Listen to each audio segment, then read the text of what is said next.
दुर्गापुर के इस पावन धरती पर महागुरु महादेव की बात रखी गई है। हम सभी बहुत क्षण से अपने गुरु शिव की बात सुन रहे हैं। देखिए, साहब की एक चर्चा वो विषय नहीं उठाएंगे, लेकिन एक वाक्य है कि तंत्र के बारे में साहब ने कहा है कि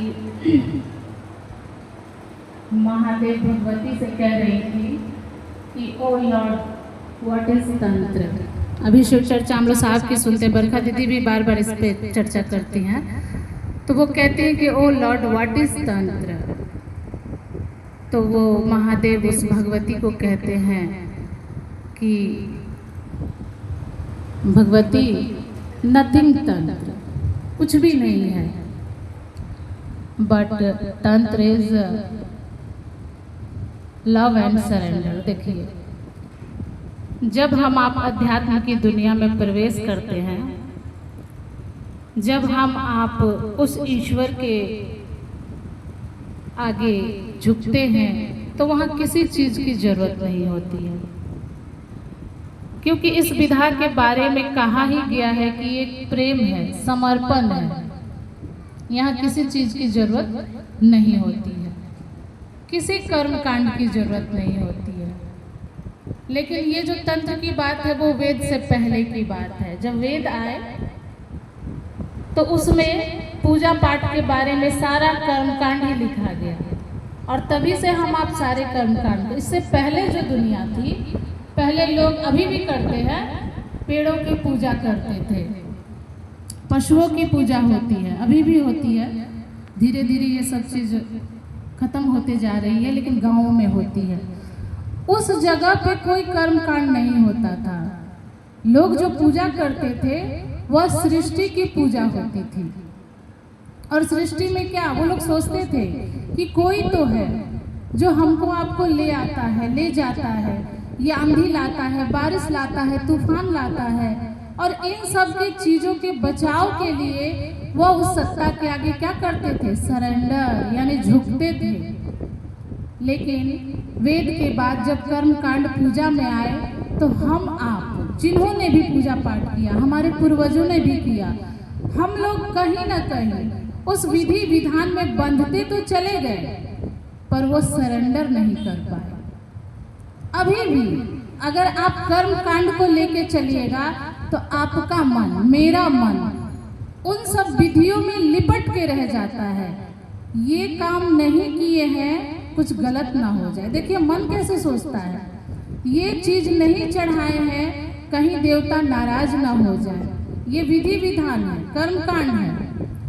मन हमारा आपका उन सब कर्म कांड में उलझता चला गया, और परिणाम देखिए, आप घर घर में जाइए तो एक पीढ़ी जो गांव में गोसाई बनाते हैं, उसको हम आप भगवती के रूप में पूजते हैं। आज ऐसा कौन सा घर नहीं है जिसमें वो पूजा नहीं होती है, लेकिन हमारा आपका मन ऐसे उलझ गया कि वह प्रेम, वह सरेंडर रहा नहीं, सिर्फ कर्म कांड पकड़ाया, और अभी भी पकड़े हैं, क्योंकि पूजा की विधि से चलते हैं तो नियम करना पड़ता है। पर कहा गया कि जब शिव के आगे झुकते हैं, शिव के लिए हम आप चलते हैं, तो कहा गया शिव को किसी चीज की जरूरत नहीं है। एक लोटा जल आपने सुना होगा, और धतूरे का फल। देख लीजिए, आप किसी भी देवता की पूजा कीजिए, आपको बहुत सारी चीजों की जरूरत पड़ेगी, लेकिन शिव की पूजा में आपने ज़्यादा कुछ नहीं देखा होगा। बेलपत्र चढ़ा दीजिए, महादेव खुश हो जाते हैं। कोई धतूरे का फल है, महादेव खुश हो जाते हैं। कुछ नहीं है, आप झुक गए हैं। दीदी माँ की लिखी हुई डायरी में जो कविता की लाइन है, उसमें क्या लिखा है कि ए उरद तू उड़ के बल जा, यानी सांप को उरद कहा गया है, तो वो जहर रखता है। और उस कविता में दीदी माँ ने लिखा है ए उरद तू उड़ के बल जा, यानी झुक के जा। उड़ का मतलब झुक के जाना, झुक के जा तो गलहार लेंगे शंभु। यानी शिव की पूजा में अगर आप झुक भी गई हैं, कुछ नहीं है हमारे आपके पास, और होगा भी तो क्या, हम आपको जानते ही नहीं हैं। लेकिन झुक गए हैं तो गलहार लेंगे शंभु, यानी गले से लगाते हैं महादेव। और महादेव कौन है? ये जितनी सृष्टि बनी है, जिसकी भी आप पूजा करते हैं, किसी बड़े पैसे वाले से आपकी जान पहचान है, वह उनके भी पिता है, यानी सबसे ऊपर। और ऐसी सत्ता के आगे अगर थोड़ा सा झुकते हैं तो हमको आपको वो गले से लगाते हैं। लेकिन साहब ने कहा कि वही शिव की पूजा बड़ी आसानी से, बड़ी ही सरल तरीके से हम आप करते हैं। वही शिव जब गुरु होते हैं तो गुरु में तो वो और भी सरल तरीके से आपको उपलब्ध है, और केवल मात्र जरूरत है क्या करने की? तो उनसे जुड़ाव करने की। क्योंकि इतने दिनों से हमने आपने तो वो सरल तरीका शिव का पूजा किया, लेकिन देखिए इतनी आसान पूजा करने के बाद भी जुड़ाव हमारा आपका उस शिव से नहीं हुआ। साहब ने कहा बाबा तो हमारे आपके हैं ही, आदिकाल से हम आप पूछते हैं और कहते हैं चंदा मामा सबके मामा, शिव घर घर के बाबा। देखिए हमारा आपका रिश्ता उनसे बना हुआ है, लेकिन उसी रिश्ते में उन्होंने कहा कि उसी बाबा को अपना गुरु बना लीजिए और गुरु बनाकर उनसे पढ़िए। अभी आप लोगों ने शिव चर्चा सुनी, अभी प्रमोद भैया की, आप लोगों ने सुना कि लोग शिव चर्चाओं में क्या क्या करते हैं, सब कुछ सुना। आपको हमको सोचना होगा कि हम आप शिव चर्चा में जाते ही क्यों हैं, बैठते ही क्यों हैं। ऐसा नहीं है कि हम नहीं मांगते हैं महादेव से, आप नहीं मांगते हैं, लेकिन जहाँ पर आप मांग रहे हैं उस चीज को थोड़ा सा पीछे करके शिव गुरु की शिष्यता में जब आप आइएगा, क्योंकि देखिए ये जो बातें हो रही हैं शिव शिष्यता की, शिव गुरु संबंधित, वो इस लोक की बात नहीं है। जब आप पढ़िएगा तो ये किसी और लोक की बात है। आज हमारे आपके बीच में यह बात उतार कर लाई है किसने? साहब श्री हरिंद्रानंद जी ने। और इस बात का अनुसरण अगर हम आप करेंगे तो पाएंगे कि अगर महादेव गुरु हमारे आपके हो जाए, थोड़ा सा विचार हम आप ले तो क्या होगा? जीवन, अभी सुना होगा आपने, पता नहीं सुनते हैं कि नहीं, दशा और दिशा। दशा और दिशा बदलती है कब? जब महादेव गुरु जीवन में उतरते हैं तब, और बदलती ही है। अगर नहीं बदला तो हम आप यहाँ बैठे क्यों हैं इतनी संख्या में? और शिव गुरु होने के लिए साहब ने कहा जितनी आसानी से उनकी आप पूजा करते हैं उससे भी आसान, साहब ने क्या कहा? सांस लेने से भी आसान है शिव गुरु की शिष्यता। पर समझिएगा तब ना, सांस लेने में तो हम लोगों का सीना दुखता है। साहब की चर्चा है, अगर इसको गौर करिएगा, देखिए किसी भी चीज को जब तक अपने ऊपर उसको ट्राई नहीं कीजिएगा नहीं समझ पाइएगा, कितना भी कोई समझा दे। शिव शिष्यता कुछ समझने की चीज है, लेकिन बोलते बोलते लोग समझ जाते हैं। यानी सांस लेने से भी आसान, उससे पूजा से भी आसान कहा उन्होंने कि शिव गुरु की शिष्यता बड़ी आसान है। बहुत आसान से गुरु हमारे आपके हो सकते हैं, लेकिन कहा गया चाहते क्या है, हमारी आपकी मनसा क्या है। यहाँ आज हम आप बैठे हैं, क्यों बैठे हैं?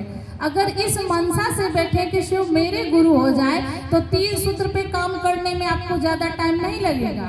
ठीक है, ये जीवन भर की यह कार्यक्रम हमारा आपका चलेगा, हम आप 3 सूत्र करेंगे, लेकिन इस मनसा से करेंगे कि शिव मेरे गुरु हो जाए, तब ना ये 3 सूत्र काम करेगा। अगर किसी डॉक्टर ने आपको टैबलेट दिया है खाने के लिए कि इस बीमारी का है आप खाइए, तो उसको आप खाइएगा तब ना वो बीमारी ठीक होगी। तो यहाँ तो मनसा ही बदल जाती है कि टैबलेट क्यों मिला है हमको आपको। अगर शिष्य बनने के लिए हम आप इस टैबलेट का खाते हैं, अगर शिष्य बनने के लिए ये 3 सूत्र हम आप करते हैं, तो देखिए इस दिशा में चल तो सकते हैं, चलने लगेंगे। क्योंकि काम तो महादेव का है, साहब का काम है कि वो शिव शिष्य बनाएंगे। हम आप इसको डिसाइड नहीं कर सकते हैं कि हम आप शिव शिष्य बने हैं कि नहीं बने, वो हमारा आपका काम नहीं है, काम साहब का है। लेकिन मनसा, साहब ने कहा कि हमारी आपकी मनसा क्या है शिव को गुरु बनाकर, उद्देश्य क्या है हमारा आपका। अगर उद्देश्य सही है तो इस दिशा में चलना थोड़ा सा आसान हो जाता है कि हमारा आपका उद्देश्य ही है कि शिव शिष्य बनना और बनाना। तो इस मनसा से हम आप चलेंगे तब तो कोई बात कहीं जाकर कहेंगे तो नहीं हो 10 आदमी तो 1 आदमी सुन लेगा। लेकिन अगर देखिए साहब की चर्चा आप सुनिएगा, उन्होंने कहा है कि फील्ड में आपका भाव काम करता है।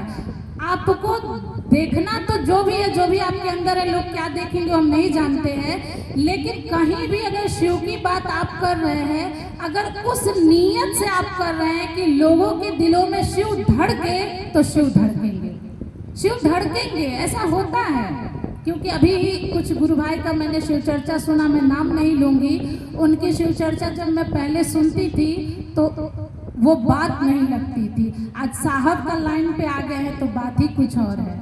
यानी अगर साहब की लाइन रास्ता से चलिएगा तब तो वही काम हम आप करेंगे जो साहब ने कहा है, तब इधर उधर नहीं करेंगे। और नहीं अपनी मनसा जोड़ेंगे कि हमको बस ये चाहिए, धन चाहिए, बेटा चाहिए, बेटी चाहिए, तो ये मैटर अलग हो जाएगा।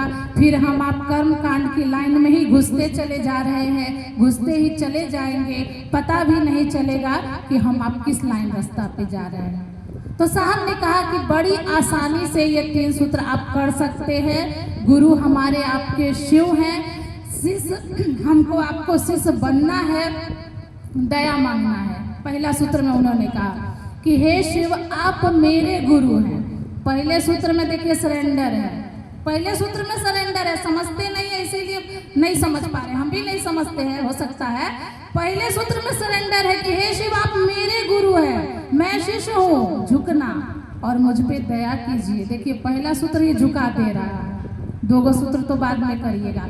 इसीलिए साहब ने कहा है कि पहला सूत्र और तीसरा सूत्र ज्यादा करने के लिए, और 2 नंबर यानी दूसरा सूत्र को 2 नंबर कहा जाता है। साहब की चर्चा है, इसको बैलेंस बनाएंगे, दूसरे सूत्र को बैलेंस बना के चलेंगे, ताकि ये नहीं अहंकार आए कि इतने लोग मेरी बात सुनते हैं, मेरी नहीं सुनते हैं, वो हरिंद्रानंद की बात को सुनते हैं, वो किसी की बात को नहीं सुनते हैं। बहुत ऐसी जगह है जहाँ हम आप नहीं जाते हैं और शिव शिष्यता के फूल खिलते हैं, खिलते हैं शिव शिष्यता के फूल। कौन करता है? हम आप तो नहीं करते हैं।